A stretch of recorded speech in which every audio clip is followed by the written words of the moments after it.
ఈ వీడియోలో మూక పంచశతి శ్లోకాల గురించి మనం కొంత వివరణ తెలుసుకుందాం. తెలుగులో అర్థం చేసుకునే ప్రయత్నం కూడా చేద్దాం. జగద్గురు ఆదిశంకరాచార్యుల వారి దిగ్విజయములను పూర్తి చేసి తర్వాత మోక్షపురి అయిన కాంచీపురంలో సర్వజ్ఞ పీఠం స్థాపించారు.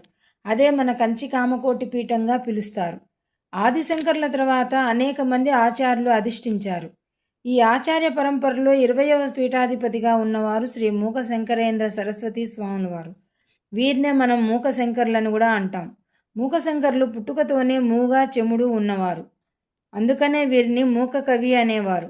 కానీ అమ్మవారి కటాక్షం ఉంటే పుట్టుకతోనే మాటలు రానివాడు మాట్లాడతారు అనడానికి మూక శంకర్లు జీవితమే నిదర్శనం. ఒకరోజు మూక శంకర్లు కామాక్షి అమ్మవారి ఆలయంలో కూర్చొని ఉన్నారు. వారితో పాటు వేరొక సాధకుడు కూడా అమ్మని ధ్యానిస్తూ ఉన్నాడు. కామాక్షీదేవి వీరిని అనుగ్రహింపదలిచి కరచరణాదులతో ఒక స్త్రీ రూపంలో కదిలి వచ్చింది. అలా వచ్చిన అమ్మవారు తాంబూల చరవణం చేస్తూ అమ్మవారి నోటిలోంచి తాంబూలపు ముద్దను తీసి మూకశంకర్ల పక్కనున్న సాధకునికి ఇస్తుంది. ఆయన అమ్మ యొక్క ఆగమనం గుర్తించలేక పాపం మామూలు ఒక స్త్రీ అనుకొని ఎంగిలి అనే భావంతో దానిని స్వీకరించలేదు. వెంటనే ఆ తల్లి మూకశంకర్లకు ఆ తాంబూలపు ముద్దను ఇచ్చింది. మూకశంకర్ల వారు దాన్ని మహాప్రసాదంగా తీసుకొని కళ్ళకద్దుకొని నోట్లో వేసుకున్నాడు. మూకశంకర్ల వారు అంతే తక్షణమే కామాక్షి అమ్మవారి అనుగ్రహంతో మూకశంకర్లకు మాట వచ్చింది. మాట రాగానే ఆయనలో కవితా ప్రవాహం పెళ్ళుబుకింది. వెంటనే కామాక్షి అమ్మవారిని చూస్తూ ఆసువుగా 500 శతకాలు చెప్పారు మూకశంకర్లు. ఈ 500 శ్లోకాలను కలిపి మూక పంచశతి అంటారు. ఇవి శతకాలుగా ఉంటాయి.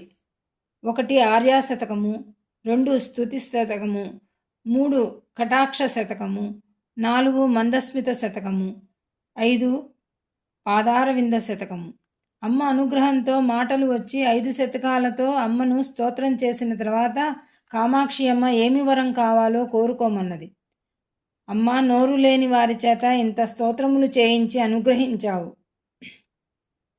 ఏ నోటితో నీ స్వరూపమును కీర్తించగలిగానో ఆ నోటితో ఇక వేరే మాటలు మాట్లాడలేనమ్మా, కాబట్టి నన్ను మూగవాడిని చెయ్యి అని వేడుకుంటాడు. అమ్మ అనుగ్రహించి మళ్ళీ మూకశంకర్లకు మూగవాడిని చేసింది. ఇప్పుడు ముందుగా ఆర్యాశతకం నుంచి మొదటి శ్లోకం.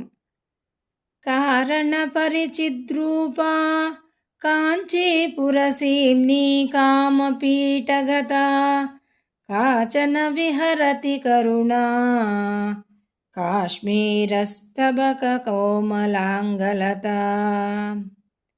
పరమ పవిత్రమైన కాంచీపురంలో కామపీఠంపై కారణరూపిణిగా అన్ని కారణములకు అతీతమైనదిగా కుంకుమ పువ్వుల గుత్తులు కలిగిన తీగ వంటి శరీరము కలిగి దయాసముద్రురాలైన వర్ణించనలవిగాని ఒక మహాశక్తి సంచరించుచున్నది. దీని భావము. ఓం శ్రీ మాత్రే నమః.